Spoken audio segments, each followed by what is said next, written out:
Hi students, welcome back to the channel number 3। तो बेटा आइए करते हैं एक्सरसाइज 3.1 का क्वेश्चन नंबर थर्ड। तो क्वेश्चन नंबर थर्ड है बच्चों, on comparing the ratios a1 by a2, b1 by b2 and c1 by c2, find out whether the following pair of linear equations are consistent और inconsistent. तो उसने क्या कहा है कि आप a1 by a2, b1 by b2, c1 by c2 जो ये कोफिशिएंट की रेशियो है इसको निकाल कर इसे कंपेयर कीजिए और कंपेयर करने के बाद उससे ये बताइए कि जो हमें ये लीनियर इक्वेशंस का पेयर दिया है क्या ये कंसिस्टेंट है या इनकंसिस्टेंट। अगर आपको कंसिस्टेंट का मीनिंग नहीं पता तो बेटा एक बार वो हम जान लेते हैं। तो कंसिस्टेंट का मीनिंग पहले समझते हैं कि consistent means the pair of linear equations has, जो हमें इक्वेशंस दी होंगी उसका एटलीस्ट वन सॉल्यूशन, कि उसका हमें कम से कम एक सॉल्यूशन तो मिलेगा ही मिलेगा। सॉल्यूशन क्या होता है बच्चों, बहुत सिंपल सी लैंग्वेज में बता देता हूं। सॉल्यूशन क्या होता है, the values of x and y, the values of x and y जो इक्वेशन नंबर 1 को भी और इक्वेशन नंबर 2 को भी क्या करेंगी बच्चों, satisfied. Means left hand side equal हो जाएगी राइट हैंड साइड के जब मैं एक्स और वाई की वैल्यूज को पुट कर दूंगा। क्लियर है बेटा, अब पता चल गया। तो हमने ये देखना है, तो इसे देखने के लिए बेटा हम पूरे का पूरा क्वेश्चन सॉल्व नहीं करेंगे। मैंने आपको इससे प्रीवियस वीडियो में ये बताया था कि जो ये कोफिशिएंट की रेशियो होती है ये हमें हेल्प करती है बेटा किस किस काम में। पहला काम तो ये है, ये हमें ग्राफ की नेचर बताती है कि उसका ग्राफ ऐसा है या फिर ऐसा है। क्लियर है। दूसरा काम जो हमने क्वेश्चन नंबर थर्ड में करना है वो हमें ये बताती है कि इसका सॉल्यूशन यूनिक होगा। मींस क्या इसमें एक्स और वाई की सिर्फ एक वैल्यूज ही हमें ऐसी मिलेंगी जो इसको सेटिस्फाई करेंगी, या मुझे एक्स और वाई की बहुत सारी वैल्यूज मिल जाएंगी जो इन दोनों इक्वेशंस को सेटिस्फाई करेंगी, या मुझे एक्स और वाई की एक भी वैल्यू ऐसी नहीं मिलेगी जो इसको सेटिस्फाई करे। Is it clear. तो आओ करते हैं बेटा कैसे हम करेंगे इसे। तो पहले जो इक्वेशन नंबर 1 है बच्चों इसमें a1 b1 c1 लेंगे। तो ये इक्वेशन नंबर 1 है, a1 ये है, b1 ये है और c1 ये है। a1 किसका कोफिशिएंट होता है, x का, और b1 किसका कोफिशिएंट होता है बेटा, y का। 1 किसके लिए है, इक्वेशन नंबर 1 के लिए। अब इक्वेशन नंबर 2 में जो x के साथ है वो बच्चों है a2, जो y के साथ है वो क्या है b2, जो यहां पे है ये क्या है हमारे पास c2। क्लियर है बेटा। अगर आपको कंफ्यूजन ये हो रही है कि सर आपने इक्वल के इस तरफ 5 लिख दिया, आपने 5 को ट्रांसवर्स लेफ्ट हैंड साइड पे नहीं किया, क्योंकि आपने बताया था कि जो जर्नल फॉर्म होती है उसमें राइट हैंड साइड पे इक्वल होता है 0 के। तो बेटा इसमें उसने हमें ये नहीं कहा है कि आप इसे पहले जर्नल फॉर्म या स्टैंडर्ड फॉर्म में कन्वर्ट कीजिए। उसने सीधा कहा है हमें कि आप इन रेशियोज को पहले निकालिए। तो हमने डायरेक्ट ले लिया, ये है c1 ये है c2। क्लियर है बेटा, इसको स्टैंडर्ड फॉर्म में कन्वर्ट करने की आपको जरूरत नहीं है। अब हम निकालेंगे a1 by a2। तो a1 by a2 हमारे पास क्या आया बच्चों, a1 है 3 और a2 है हमारे पास 2। ध्यान दीजिए जब हमने a1 a2 या b1 b2 पिक करने हैं, मैं हमेशा कहता हूं हमने पिक करने हैं along with the sign। तो प्लस और माइनस साइन का ध्यान दीजिएगा बच्चों, ठीक है। अब बारी किसकी है बेटा, b1 by b2 निकालने की। तो b1 आपके पास क्या है, प्लस का 2 और b2 क्या है, माइनस का 3। तो इसकी रेशियो मेरे पास है ये 2 by -3। तो अब बारी है c1 by c2 निकालने की। तो c1 क्या है हमारे पास, दैट इज 5 और c2 क्या है बच्चों, दैट इज अपॉन 7। तो अब हमने तीनों रेशियोज निकाल लिए। अब तीनों रेशियोज को निकालने के बाद हमने क्या करना है, उसे कंपेयर करना है। तो अब देखो बेटा ये क्या है 3/2, ये क्या है 2 अपॉन -3। तो मैंने आपको प्रीवियस वीडियो में बताया था कि अगर a1 by a2 की जो रेशियो है वो इक्वल नहीं होगी किसकी रेशियो के, b1 by b2 के, तब हम c1 by c2 को नहीं देखेंगे। आपने c1 by c2 कब देखना है, आप c1 by c2 को तब देखोगे जब a1 by a2 इक्वल होगा b1 by b2 के, जैसे इस केस में। तो यहां पे भी मैंने c1 by c2 निकाला, यहां पे भी मैंने c1 by c2 निकाला। क्यों, क्योंकि यहां पर A1 बाय A2 इक्वल है B1 बाय B2 के। अगर हमें ये कंडीशन मिलती है बच्चों तब हमने C1 बाय C2 चेक करना है, अदरवाइज हमें जरूरत नहीं है C1 बाय C2 निकालने की। तो यहां पे मैंने देख लिया कि मेरा A1 बाय A2 और not equal to B1 by B2 आ रहा है, ये दोनों आपस में इक्वल नहीं है। तो दैट्स मीन अगर ये नहीं है तो ये मुझे क्या बताएगा कि जो इसका सॉल्यूशन होगा वो क्या हमें मिलेगा, यूनिक सॉल्यूशन। क्या मिलेगा, यूनिक सॉल्यूशन। तो हम यहां पे बेटा लिख देंगे कि सिस्टम मींस दोनों इक्वेशंस की बात कर रहा है, system has unique solution. Is it clear बच्चों? अब एक तो हमने ये बता दिया, हमने ये बताना था क्या ये कंसिस्टेंट है। अगर इसका सॉल्यूशन हम निकाल पा रहे हैं तो that's mean system is consistent. तो सिस्टम क्या है बेटा, कंसिस्टेंट है। क्लियर है बेटा? अब करते हैं सेकंड पार्ट। तो सेकंड पार्ट में फिर से हम क्या करेंगे, तो हम पहले ये लेंगे कि ये मेरे पास है A1, ये है मेरे पास B1, ये है C1, ये है A2, B2, C2। अब तीनों की रेशो निकाल दो बच्चों।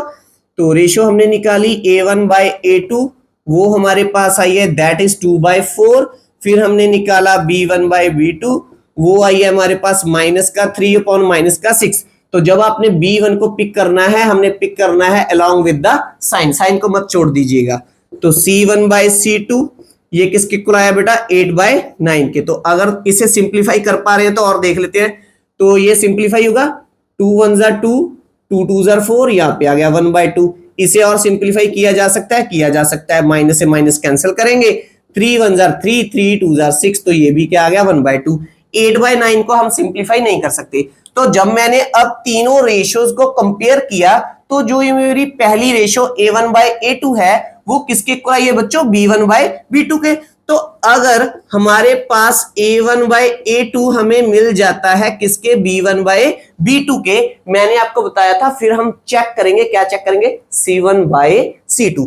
फिर मैंने चेक किया कि यार जो ये C1 बाय C2 है क्या ये इनके इक्वल है, वो हमारा क्या है बेटा 8/9। तो ये दोनों के इक्वल तो नहीं है, तो हम लिखेंगे नहीं ये इनके इक्वल नहीं है।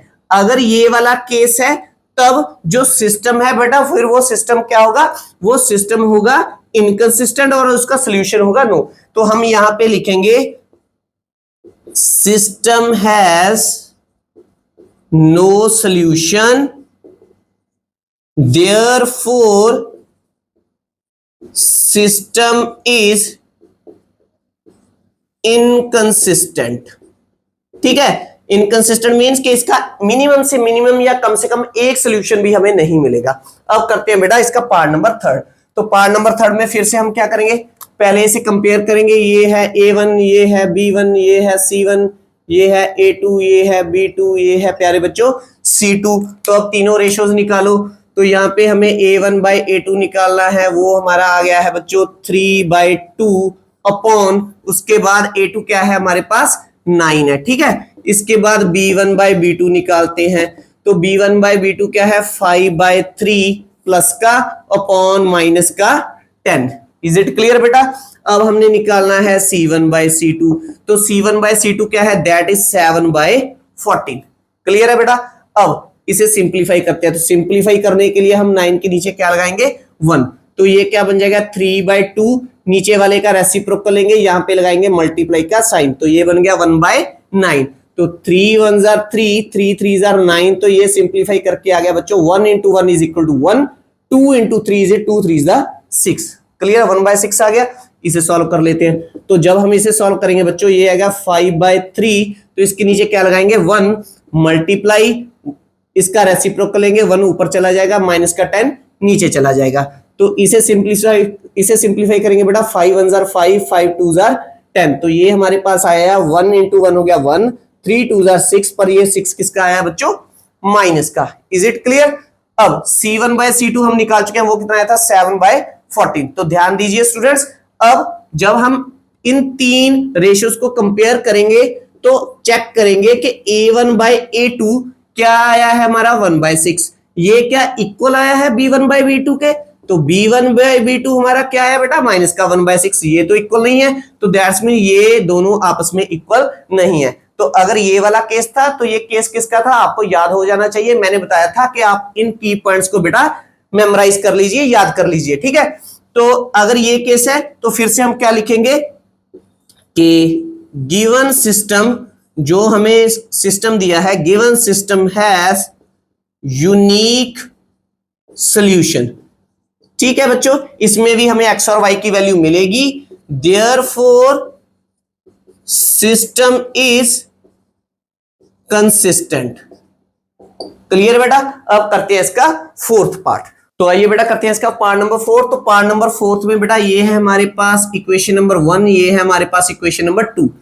तो इक्वेशन नंबर 1 में हमें मिलेगा a1 b1 और c1। इक्वेशन नंबर 2 में हमें मिलेंगे a2 b2 और c2। तो बेटा यहां से फिर से हम रेशो निकालेंगे। तो रेशो हमारे पास आई है a1/a2, वो क्या है बेटा 5 अपॉन, अब a2 हमारे पास माइनस का है बच्चों, ध्यान दीजिए -10। उसके बाद हम निकालेंगे b1/b2, तो वो क्या है बेटा -3/6। तो 6 क्या है प्लस का, 3 क्या है माइनस का। c1/c2 निकालेंगे, वो क्या है बेटा 11/-22। अब इसे सिंप्लीफाई करते हैं, क्या ये आगे सिंप्लीफाई हो रहा है बेटा, बिल्कुल हो रहा है। 5 1 जार 5, 5 2 जार 10, तो ये हो गया बेटा माइनस का 1/2। तो ये क्या सिंप्लीफाई हो रहा है, ध्यान दीजिए, 3 1 जार 3, 3 2 जार 6, ये भी कैंसिल हो रहा है, -1/2 आ गया। सिंप्लीफाई करने के बाद इसे भी लोएस्ट फॉर्म में चेंज करो बेटा, 11 1 जार 11, 11 2 जार 21, ये भी क्या आ गया -1/2। तो बेटा हमारी तीनों की तीनों जो ये रेशियोज हैं a1/a2, वो इक्वल किसकी आई है b1/b2 के, और ये इक्वल किसकी आई है c1/c2 के। तो बेटा अगर ये वाला केस है जिसमें तीनों के तीनों इक्वल हैं, तो इसका सॉल्यूशन होगा इनफाइनाइटली मैनी सॉल्यूशन। क्या होगा, इनफाइनाइटली मैनी सॉल्यूशन, कि मुझे x और y की बहुत सारी वैल्यूज ऐसी मिल जाएंगी जिन्हें इन दोनों में पुट करने के बाद ये दोनों की दोनों इक्वेशंस क्या हो जाएंगी, लेफ्ट और इक्वल हो जाएगा राइट के। क्लियर है, सेटिस्फाई हो जाएगा। तो हम लिखेंगे जो ये सिस्टम आपको गिवन है, given system has many solution. क्या लिखेंगे बच्चों, given system has many solution. आप इनफाइनाइटली मैनी भी लिख सकते हो, इनफाइनाइटली मैनी सॉल्यूशन। देयरफॉर, तो इसमें भी मुझे सॉल्यूशन मिल गया। अगर आपको सॉल्यूशन मिल रहा है तब उसे कहते हैं कंसिस्टेंट। तो हम लिखेंगे सिस्टम जो है, सिस्टम इज कंसिस्टेंट। क्लियर है बेटा। अब चलते हैं लास्ट पार्ट की तरफ। तो बेटा इसमें भी ये हमारे पास है इक्वेशन नंबर 1। इक्वेशन नंबर 1 में ये है a1, ये है b1, ये है c1, और इक्वेशन नंबर 2 में हमें क्या मिलेगा स्टूडेंट्स, a2 b2 c2। तो रेशो निकाले अब। तो अब a1/a2 की रेशो निकालते हैं, तो वो क्या मिलेगी, a1 है आपके पास 4/3 अपॉन, नीचे क्या है a2 हमारे पास 2। अब हम निकालते हैं पहले b1/b2। तो b1 आपके पास क्या है स्टूडेंट्स 2 अपॉन b2 क्या है 3, ये दोनों के प्लस के हैं तो ये प्लस के आए हैं, ठीक है। c1/c2 क्या है बेटा, ये है 8 अपॉन 12। अब इन्हें सिंप्लीफाई करने की बारी है यहां पर। तो सिंप्लीफाई करते हैं बेटा, इसके नीचे क्या लगाएंगे 1। तो पहली 4/3 को एज इट इज लिखेंगे, यहां पे लगाएंगे मल्टीप्लाई, जो डिनोमिनेटर में इसका रेसिप्रोकल लेंगे, तो ये बन जाएगा 1/2। 2 1 जार 2, 2 2 जार 4, तो सिंप्लीफाई करके आ गया 2 into 1 क्या आ गया 2 1 जार 2, 3 1 जार 3, तो ये बन गया 2/3। तो ये भी हमारा क्या है बेटा 2/3 का 2/3 है। तो इसे सिंप्लीफाई कर लेते हैं, 4 2 जार 8, 4 3 जार 12, तो ये भी क्या है बच्चों 2/3। तो तीनों की तीनों रेशियोज फिर से क्या आ गई है बेटा, इक्वल आ चुकी है। तो हम यहाँ पे लिखेंगे a1/a2 मेरा इक्वल आया है b1/b2 के, और मेरा इक्वल आया है c1/c2 भी। अब ये तीनों की तीनों रेशियोज अगर इक्वल हैं तो सेम यही केस है। तो फिर से हम लिखेंगे कि जो आपको सिस्टम गिवन है, कि given system has infinitely many solution। अगर हमें सॉल्यूशन मिल रहा है तो हम लिखेंगे कि सिस्टम इज कंसिस्टेंट। क्लियर है बेटा? आई होप आपको ये क्वेश्चन नंबर थर्ड के 5 पार्ट्स बहुत ही अच्छे ढंग के साथ समझ में आए होंगे। आपको पता चल गया होगा कि जो हमारी ये कोएफिशिएंट की रेशो है ये हमारे कौन कौन से काम में हेल्प करती है। क्लियर है बेटा? तो इसके बाद करेंगे इसका क्वेश्चन नंबर 4। तो अगर बेटा आपको मेरे टीचिंग का मेथड अच्छा लगता है तो प्लीज मेरी इस वीडियो को लाइक और शेयर कीजिए, मेरे इस चैनल को सब्सक्राइब कीजिए। मिलेंगे नेक्स्ट वीडियो में नेक्स्ट क्वेश्चन के साथ। तब तक के लिए thanks for watching, take care, bye bye dear students.